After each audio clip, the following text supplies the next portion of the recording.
우리 함께 사도신경 고백하시겠습니다. 전능하사 천지를 만드신 하나님 아버지를 내가 믿사오며 그 외아들 우리 주 예수 그리스도를 믿사오니 이는 성령으로 잉태하사 동정녀 마리아에게 나시고 본디오 빌라도에게 고난을 받으사 십자가에 못 박혀 죽으시고 장사한 지 사흘 만에 죽은 자 가운데서 다시 살아나시며 하늘에 오르사 전능하신 하나님 우편에 계시다가 저리로서 산 자와 죽은 자를 심판하러 오시리라. 성령을 믿사오며 거룩한 공예와 성도가 서로 교통하는 것과 죄를 사하여 주시는 것과 몸이 다시 사는 것과 영원히 사는 것을 믿사옵나이다. 아멘. 사도행전 14장에서 보겠습니다. 사도행전 14장 1절로 7절까지 우리 함께 합독하겠습니다. 다 함께 시작. 이에 이고니온에서 두 사도가 함께 유대인의 회당에 들어가 말하니 유대와 헬라의 허다한 무리가 믿더라. 그러나 순종하지 아니하는 유대인들이 이방인들의 마음을 선동하여 형제들에게 악감을 품게 하거늘 두 사도가 오래 있어 주를 힘입어 담대히 말하니 주께서 그들의 손으로 표적과 기사를 행하게 하여 주사 자기 은혜의 말씀을 증언하시니 그 시내의 무리가 나뉘어 유대인을 따르는 자도 있고 두 사도를 따르는 자도 있는지라. 이방인과 유대인과 그 관리인들이 두 사도를 모욕하며 돌로 치려고 달려드니 그들이 알고 도망하여 루가오니아의 두 성 루스드라와 더베와 그 근방으로 가서 거기서 복음을 전하니라. 아멘.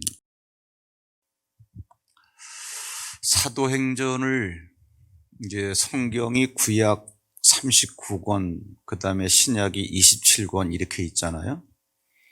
그 많은 책들을 분류할 때 성격, 내용 그런 것들이 비슷한 유형으로 묶는단 말이에요. 그럴 때 사도행전을 우리가 역사서로 분류합니다. 역사서라고. 앞에 마태, 마가, 누가, 요한복음을 복음서라고 그러고, 그 다음에 이제 바울이 쓴 편지 뭐 이런 것들을 이제 바울 서신, 나머지 바울을 제외한 사도들이 쓴 편지들을 일반 서신 뭐 이렇게 얘기하죠. 그래서 사도행전을 역사서라 그런단 말이에요. 역사서는 뭐냐면 시간의 흐름에 따라서 시간 속에서 사람들이 어떠한 사건, 어떤 환경 속에서 어떤 사건들을 일으켰나를 그대로 기록한 책이에요. 그런데 중요한 게 있어요. 역사를 이렇게 보면은 시간의 흐름에 따라서 우리나라 한국사나 세계사나 똑같아요. 그냥 언제 무슨 사건이 일어났다. 그런 거는 이제 그냥 공부하는 거고, 문과생들이 이렇게 그건 그냥 외우기 위해서 하는 거고, 사고하는 그렇다고 해서 이과생들이 문과생보다 잘났다 그 얘기가 아니라 사고하는 유형이 달라요. 그래서 이과생들이 그 역사를 보면은 그것이 이제 눈에 들어옵니다. 뭐냐면은 그 다양한 사건들이 그냥 일어나는 게 아니라 반드시 원인이 있기 때문에 그러한 사건들이 일어난다는 거예요. 모든 게 다 그래요. 100% 모든 역사는 다 그렇습니다. 그런 눈으로 여러분들이 보세요. 그런 눈으로 보면은 지금 뉴스에서 핫하게 떠오르고 있는 그러한 모든 뉴스거리들도 다 그렇습니다. 이유 없이 그렇게 일어나는 게 하나도 없어요. 예를 들어 가지고서 미국에서 1776년에 독립운동을 했다.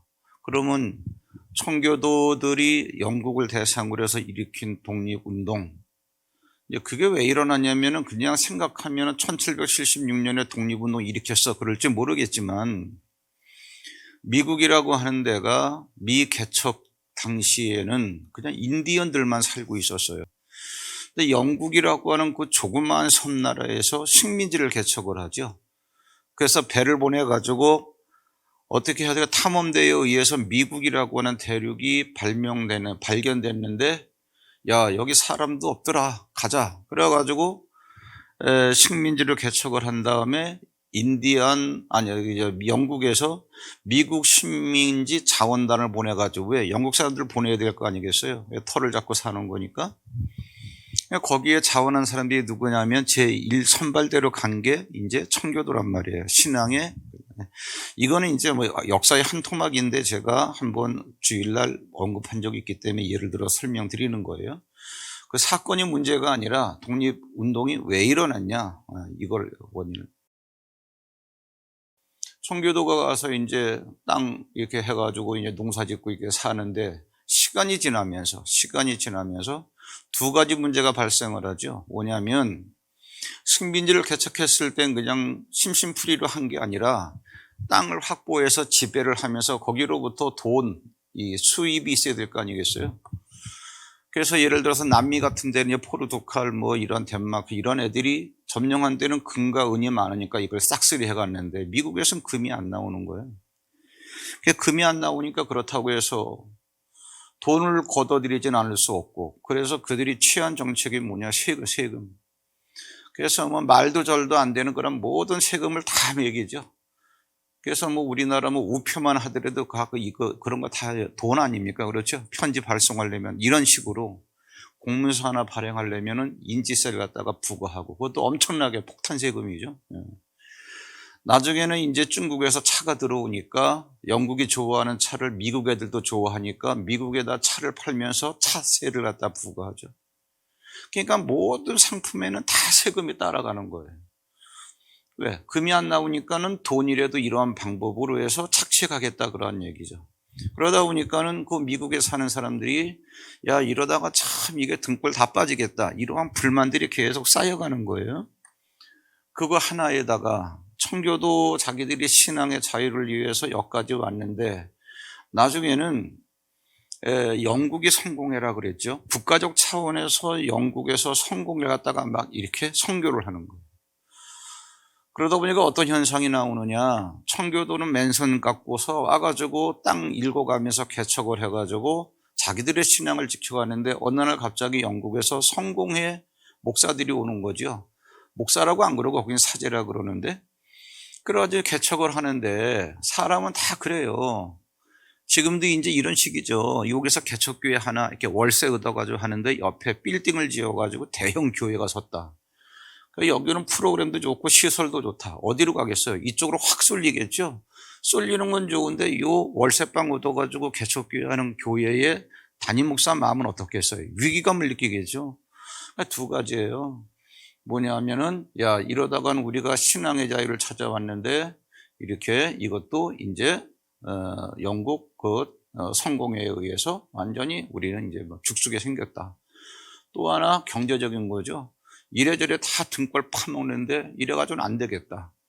그래가지고 처음에는 영국에서 식민지, 영국 사람이 건너온 거죠. 영국 사람들이 국적을 영국을 갖고 있는 사람들이 건너왔는데 살기 어려운 경제적인 것과 그 다음에 종교의 그러한 자유를 지키려고 왔는데 그것까지 위협을 받아놓으니까 안 되겠다. 그래서 반기를 드는 거예요.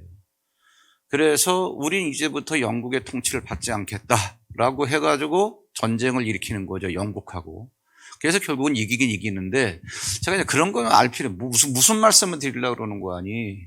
세계사의 숱한 그러한 사건의 연속들이 결국은 우리가 살고 있는 이 시대까지 온 거고, 지금은 중국하고 미국하고 또 무역전쟁, 이것도 그냥 일어나는 게 아니란 말이에요. 그리고 후대에 가서 2020년대에 중국하고 미국하고 엄청난 세계적인 무역전쟁을 일으켰어. 그럴지 모르겠지만 보이는 거는 그냥 무슨 사건이야. 그럴지 모르겠지만 이거를 분석적인 눈으로 들여다보면 이것을 이제 우리가 히브리적 사고라고 그럽니다. 성경 자체가 히브리적 사고로 기록된 것이기 때문에 그렇게 보지 않으면 성경은 안 열려요. 그러면 제가 지금까지 드린 말씀은 이것을 알아야 된다가 아니라 보는 시각을 제가 설명드리려고 이 예를 들어 드린 거예요. 그러면 사도행전도 역사서라 그랬으니까 역사의 한 토막을 지금 우리가 읽고 있단 말이에요. 사도행전 14장이라고 하는 거는 바울과 바나바가 이고니온에 가서 말씀을 전했다. 짧은 얘기를 하나 지금 읽고 있는데 바울과 바나바가 이고니온에 가서 이렇게 복음을 전하고 있는 그 현상, 그 일어나고 있는 사건이 있죠.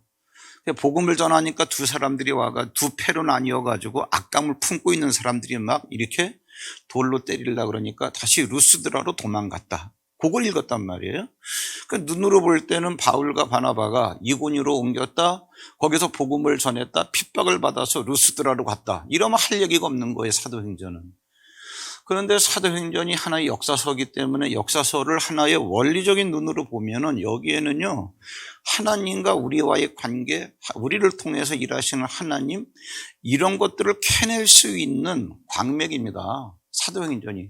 사도행전을 그런 눈으로 보라고 제가 며칠 전에 말씀을 드렸고, 오늘 이제 우리가 읽은 이 본문이 얼마나 중요한 거냐 하면은, 중요하다기보다도 사실은 지난 시간에 드린 말씀이 더 훨씬 중요하죠. 지난 시간에 드린 말씀을 여러분 기억하셨는지 모르겠지만, 지난 시간에 우리가 본 말씀이 뭐냐 하면은 46절에, 13장 46절에 다시 보세요. 바울이 이제 다시 그 회당에서 말씀을 전하는데 46절에 바울과 바나바가 담대히 말하여 이르되 하나님의 말씀을 마땅히 먼저 너희에게 전할 것이로되 너희가 그것을 버리고 영생을 얻기에 합당하지 않은 자로 자처하기로 우리가 이방인에게로 향하노라. 그러면서 이제 쫓겨나면서 뭐라 그러는 거 아니? 47절에 주께서 이같이 우리에게 명하시되 내가 너를 이방의 빛으로 삼아 너로 땅끝까지 구원하게 하리라 하셨느니라. 제가 이거 자세히 설명드렸죠. 주님께서 우리에게 말씀하셨다. 뭐라고 말씀하셨냐 하면 하나님께서 말씀하시기를, 주님께서, 예수님께서 말씀 같은 말이에요. 내가 바울 너를 이방의 빛으로 삼아 너로 하여금 땅끝까지 구원하게 하리라. 이렇게 말씀하셨다는 거예요. 그런데 바울은 우리가 겉눈으로 볼 때는 주님께로부터 이렇게 말씀하신 것을 들은 적이 있다, 없다? 없다.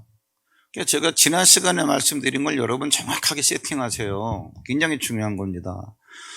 그럼 이 얘기가 왜 이렇게 얘기가 되느냐 하면은 하나님께서 800년 전에 바울을 기점으로 해서 800년 전에 이사야에게 이 말씀을 해놓으신 거예요. 이사야야, 내가 너를 이방의 빛으로 삼아 너로 땅끝까지 구원하게 하리라. 이거를 이사야에게 하신 거란 말이에요. 그 여러분들이 아셔야 되는 게 뭐냐 하면은 바울은 이걸 아는 거예요. 뭐냐 하면은 영생이라고 하는 것은 우리 인생에서 가늠하는 과거, 현재, 미래라고는 구분이 없기 때문에 이렇게 하신 말씀은 영생의 말씀이라는 거죠. 영생의 말씀이기 때문에 우리가 이성적으로 생각하면 이거는 800년 전에 이사야에게 주신 말씀이야. 이러면 끝나버립니다. 나와는 관계없는 거죠. 그런데 이사야에게 주신 말씀은 영생의 말씀이기 때문에 그 말씀은 오늘도 하시고 있는 말씀이란 말이에요. 오늘도 하시고 있는 말씀인데 이 원리를 깨닫고 오늘도 하시고 있는 말씀이라고 인정하고 믿는 사람에게 주시는 말씀이다, 이 얘기예요. 바울이 이걸 깨달은 거예요. 그러니까 바울이 이사야에게 해놓으신 말씀을 읽다가 감동을 받아가지고 야, 이건 나한테 하시는 말씀이네. 그러니까 바울이 뭐라 그러는 거 아니? 우리에게 주님께서 말씀하셨다. 이렇게 얘기하는 거예요. 그렇죠? 그러니까 이 말씀을 레마라 그러는데 이 레마를 잡는 게 그렇게 중요하다. 왜 그러냐? 마가복음 4장 22절에서 뭐라 그랬는 거 아니? 나타내려 하지 않고는 숨긴 것이 없고 드러내려 하지 않고는 감추인 게 없다. 감추인 거나 숨긴 것은 다 말씀이라고 그랬죠? 그러면 그 말씀을 해놓으신 이유는 글씨로 써놨다 할지라도 여러분 눈으로 본다고 해서 이게 드러난 말씀이 아니고요. 깨닫지 못하면 역시 숨겨져 있는 말씀이에요. 그렇죠? 그럼 이걸 깨닫는 순간에 이것은 뭐예요? 나타내고 드러내 이런 목적으로 이렇게 해놓으신 거예요. 이거를 다시 정리하면 어떻게 되느냐면 내가 깨달은 말씀을 내가 믿고 가는 한 그것은 나를 통해서 성취가 되어지게 돼 있는 말씀이다. 그 얘기예요. 이거 100%입니다. 100%예요. 이걸 붙든 사람이 가다가 믿음이 흔들리고 포기하고 그러니까 안 되는 거지. 그런데 불변과 전갈이라고 하는 것은 항상 수시로 내가 붙들고 있는 말씀을 포기하게끔 계속적으로 독을 써야 되고 그렇잖아요. 그러니까 이게 어떻게 되는 거냐면 베드로도 분명히 예수님께서 주시라면 나를 명하여 무리로 오라 하소서. 오라 그랬더니 무리에 쩌벅쩌벅 걸어가잖아요. 그럼 왜 걸어갈 수 있는 거예요? 오라라는 말씀을 붙들었기 때문에. 근데 베드로가 왜 빠지는 거예요? 부는 바람이 무서워서. 그걸 보고 봤잖아요. 성경에 나오잖아요. 그런 그 부는 바람이 그 출렁이는 그 물결이 베드로에게 불변과 전갈이란 말이에요. 그걸 보고 무서워하니까 빠지잖아. 그게 뭐예요? 말씀을 놓친 거예요. 근데 그러한 베드로 주여 나를 구원하소서 그랬더니 예수님께서 끌어올리시면서 뭐라 그래요? 믿음이 적은 자여 왜 의심하였느냐. 그럼 믿음은 어디서 나온다 그랬어요? 들음에서. 뭐를? 예수 그리스도의 말씀. 그러니까 네가 붙잡은 말씀에 대해서 너는 의심했다는 얘기예요. 그러니까 빠지는 거죠.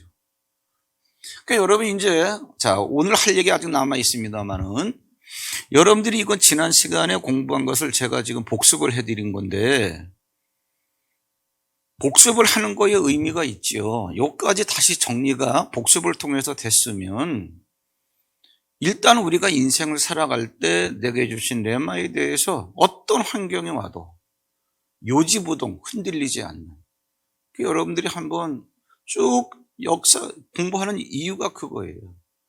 세계사를 쭉 더듬어 보면은 이제 무슨 사건이 있어 이런 눈으로 보지 마시고요. 그게 왜 일어났지? 그 밑에 있는 것을 안 보이는 것을 잡아 이렇게 끌어당기면 정말 어떤 경우는 말도 안 되는 사건이 말도 안 되는 이유 때문에 막 발생이 되고 그런단 말이에요. 그냥 일어나는 거 아무것도 없습니다. 그러니까 절대적으로 여러분들이 붙들고 있는 말씀을 믿음을 갖고 불변과 전갈이 있는 광야를 통과하고 있는 한 하나님은 반드시 이루어내신다는 거예요. 제가 막 신앙생활 하다가 막 힘들고 낙심하고 그런 사람들한테 이렇게까지 말씀드리기 너무 가혹하기 때문에 내가 이렇게 말씀 안 드리고 때로는 위로하는 말씀으로 이렇게 하기도 하지만 지금은 제가 객관적으로 드리는 말씀이니까 원론적인 말씀이 이건 틀림없어요. 만약에 내가 정말 내게 주신 레마를 틀림없이 잡고 가는데도 안 이루어졌다고 하나님 안 계신 거죠. 그러면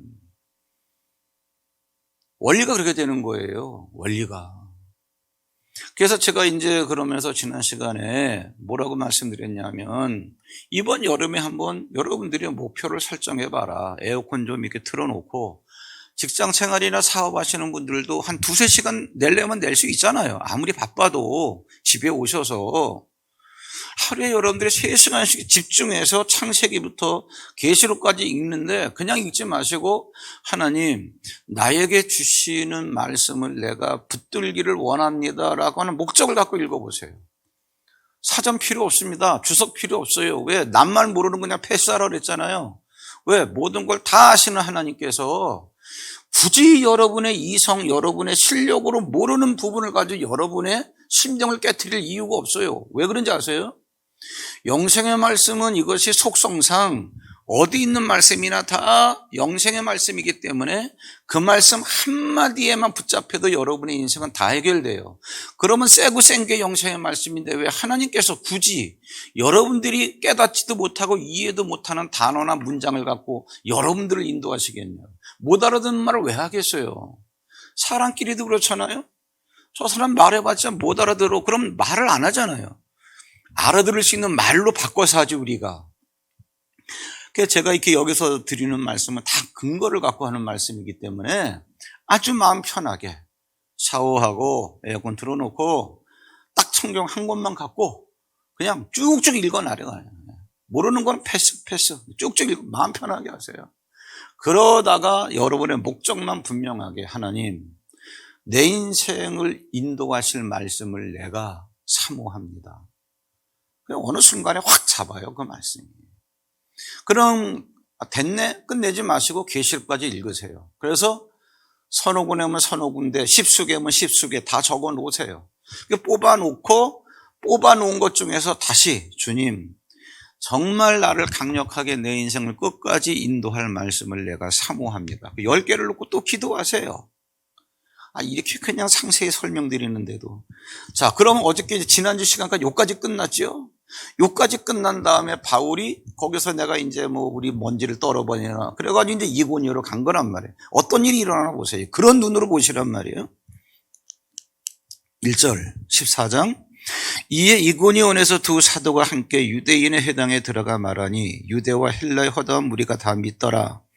그러나 순종하지 아니하는 유대인들이 이방인들의 마음을 선동하여 형제들에게 악감을 품거늘. 3절이 중요한 절입니다. 보세요. 두 사도가 누구예요? 바울하고 바나바죠. 거기 어디야? 그 앞동네에서 쫓겨와가지고, 앞동네에서 그 비시디 안디옥에서. 근데 그런 지명은 큰 문제가 안 된다 그랬죠. 흐름을 보세요. 영적 흐름을. 두 사도가 이제 쫓겨와가지고 이고니온에서 복음을 전하는데 오랜 시간을 갖고 머물면서 주를 힘입어 담대히 말하니. 그러면 복음을 전하는 거죠. 복음을 전할 때 복음을 전하는 건 그냥 우리가 바울과 바나바가 복음을 전하는구나 그럴지 모르겠지만 안 보이는 세계에서는 어떤 일이 일어나고 있는 거예요. 주를 힘입어서 얘기하고 있는 거예요. 주를 힘입어서 얘기하는 건 눈으로 안 보이죠. 말하는 것만 들려질 뿐이지. 자, 그런데 말하는 것만 들려지는데 또 안 보이는 부분이 또 있어요. 주를 힘입어 담대히 말하니, 주께서 그렇게 주를 힘입어 담대히 말을 하니까 주께서 그들의 손으로 표적과 기사를 행하게 하여 주사. 그러니까 무슨 얘기예요? 바울이 손수건 던지면 그 손수건 붙잡은 자에게서 귀신이 떠나가고 막 이런 표적이 일어나더란 얘기. 그게 왜 일어나는 거예요? 바울이 능력이 있어서 바울 손수건을 휙 던지니까 그러니까 바울만 따라가는 거예요. 그러니까 바울 따라간다고 일 해결되는 게 아니죠. 그래서 이제 이것이 나중에 고린도 교회로 오면 무슨 문제가 되냐면 바울의 겉모습을 보니까 나는 바울파야. 베드로가 지나가면 그림자만 해도 병자가 났는데 나는 베드로파야. 이런 게 왜 그러냐면 속을 안 보고 겉을 보니까 그러는 거예요. 그렇죠?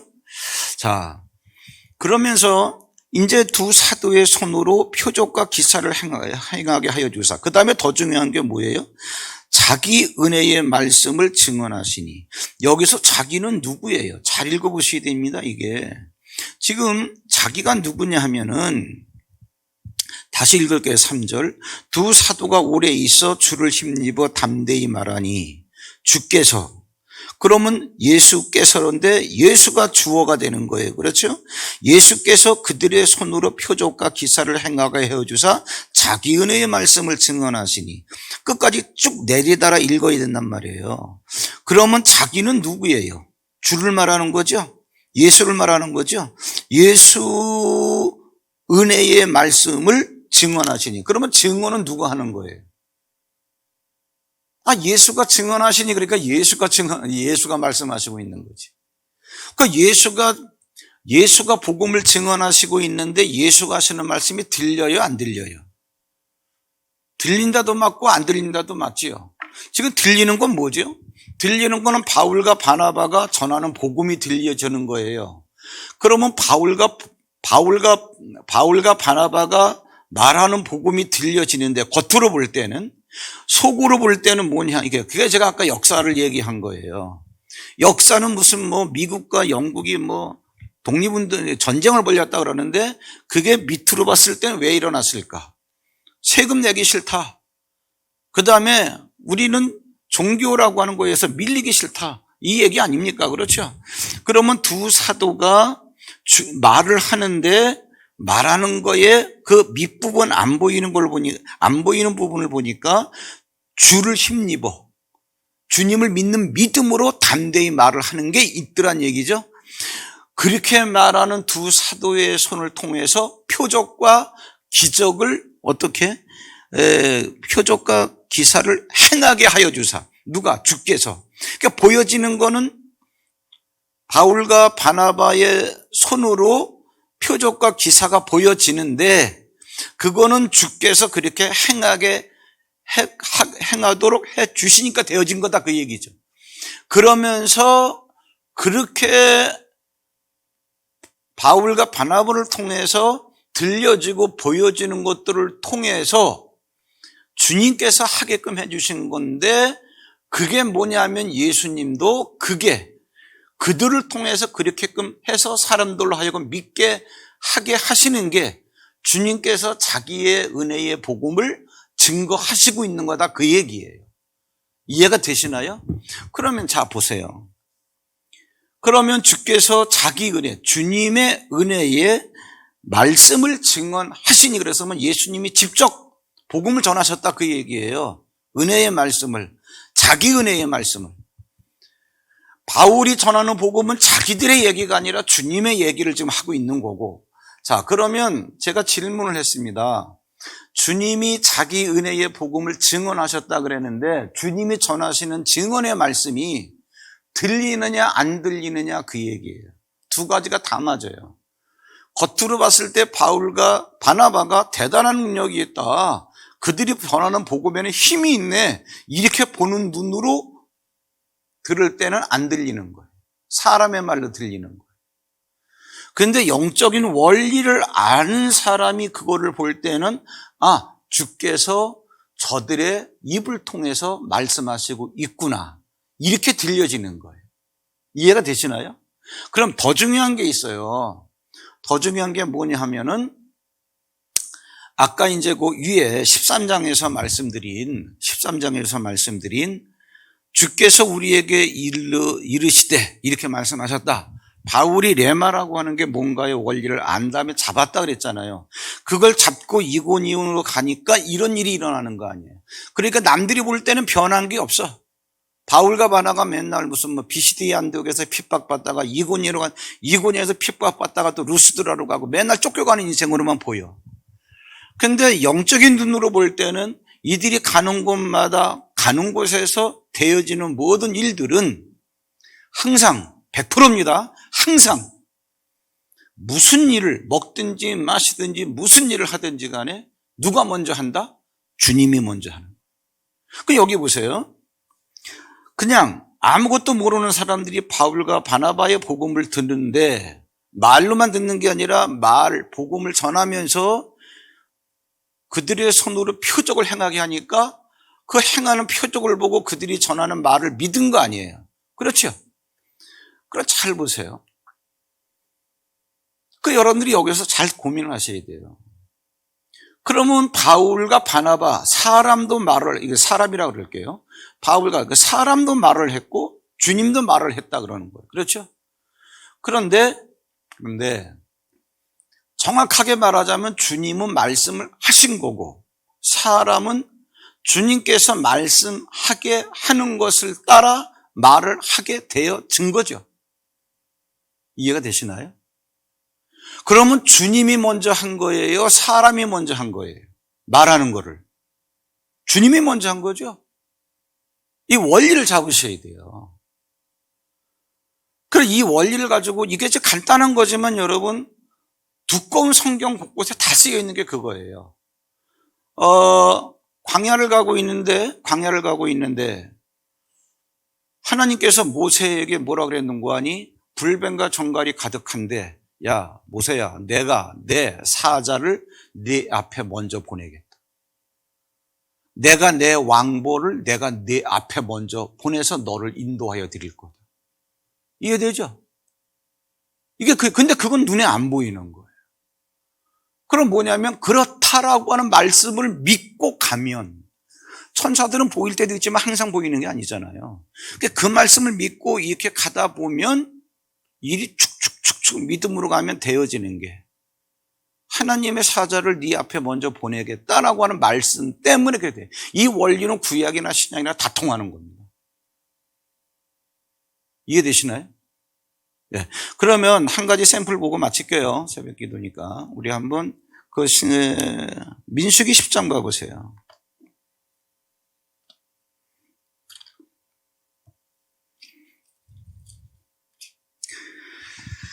민수기 10장 어디 보시느냐 하면 29절을 보겠습니다. 민수기 10장 29절. 모세가 모세의 장인 미디안 사람 루엘의 아들 호밥에게, 자기 처남이에요. 모세의 처남 호밥에게 이르되 여호와께서 주문하신 곳으로 우리가 행진하나니 우리와 동행하자. 그리하면 선대하리라. 왜? 어디로 가야 될지 모르니까. 그러니까 30절에 호밥이 그에게 이르되 나는 가지 아니하고 내 고향 내 친족에게로 가리다. 그러니까 모세가 이르되 청하건대 우리를 떠나지 마소서. 당신은 우리가 광야에서 어떻게 지칠지를 아나니 우리의 눈이 되리이다. 눈이 되리다는 얘기는 다 갈 길을 인도해달라 그 얘기죠. 간다 안 간다 이렇게 실랑이를 하다가 이제 광야에서 어디로 가야 될지도 모르는데 다시 이제 가야 되겠죠. 뭐 물도 있어야 되겠고 그러니까 33절에 그들이 뭐예요? 이스라엘 백성들이 여호와의 산에서 떠나 3일 길을 갈 때에, 그러니까 눈으로 볼 때는 3일 길을 가는 거예요. 250만 명이. 그런데 여호와의 언약궤가 그 3일 길에 앞서가며 그들의 쉴 곳을 찾았고, 그러니까 눈으로 볼 때는 실제로 하나님의 법궤를 맨 이 제사장들이 이스라엘 대열 맨 앞에 가는 거예요. 눈으로 볼 때. 그리고 그 법궤를 따라 250만 명이 쭉 가는 거예요. 그럼 법궤 안에는 뭐가 있어요? 법이 있잖아요. 하나님의 말씀. 그것이 신약으로 들어오면은 말씀이 하나님이고 하나님이 영이니까 눈에 안 보이는 거 아니에요. 그렇죠?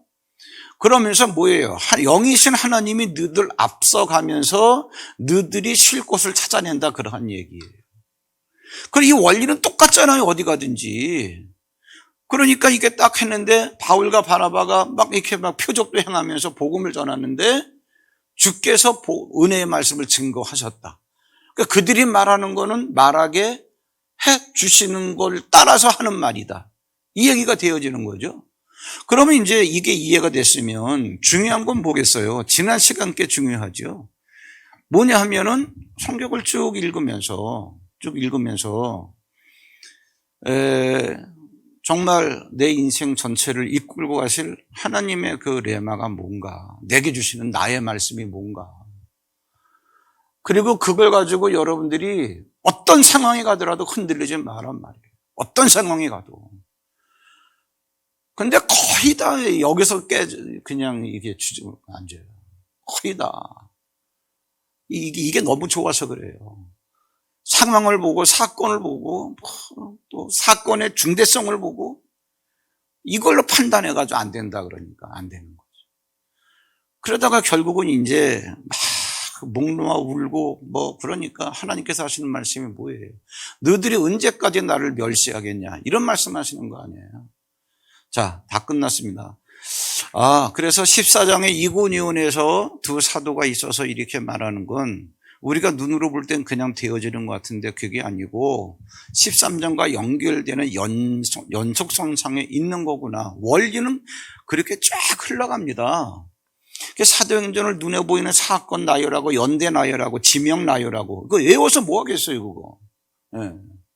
그들이 갔던 길 우리가 똑같이 가서 전도할 것도 아닌데 원리, 영적 원리, 사도를 그렇게 이끌어 가셨다라고 한다면 이끌어 가셨던 그 원리 속에 감추어진 힘, 하나님의 영은 지금도 계속 흘러가시기 때문에 그걸 내가 딱 끌어당기면 바울 보세요. 얼마나 멋있나. 이사야한테 해놓은 말씀을 내가 믿음으로 딱 잡고 간 다음에 그건 나한테 하신 말씀이야. 그 여러분도 나에게 하신 말씀이야. 딱 내놓을 게 있어야죠. 그걸 잡으시란 말이에요. 그걸. 기도하겠습니다. 하나님 아버지 감사합니다. 오늘 아침에도 주의 전에 나와서 하루를 시작하면서 주의 말씀을 깨닫게 하시니 감사합니다. 지난 시간 그리고 오늘 깨달은 말씀 잘 정리하여 정말 우리가 탄탄하게 걸어갈 수 있는 여러 말 할 것도 없고 정말 주님과만 대면하여 주님의 인도만 받는, 그래서 정말 남들이 수수께끼 같은 인생이라고 생각할 만큼 주의 인도를 받는 발걸음들 되게 하옵소서. 오늘도 주 앞에 일천번제를 드려 싸우니 귀히 받으시고 드려진 예물에 응답하시는 하나님을 경험하게 하옵소서. 예수님의 이름으로 감사하고 기도하옵나이다. 아멘. 하늘에 계신 우리 아버지여, 이름이 거룩히 여김을 받으시오며 나라 임하옵시며 뜻이 하늘에서 이룬 것 같이 땅에서도 이루어지이다. 오늘날 우리에게 일용할 양식을 주옵시고 우리가 우리에게 죄 지은 자를 사하여 준 것 같이 우리 죄를 사하여 주옵시고 우리를 시험에 들게 하지 마옵시고 다만 악에서 구하옵소서. 대개 나라와 권세와 영광이 아버지께 영원히 있사옵나이다. 아멘. 자유롭게 기도하시고 돌아가시기 바랍니다.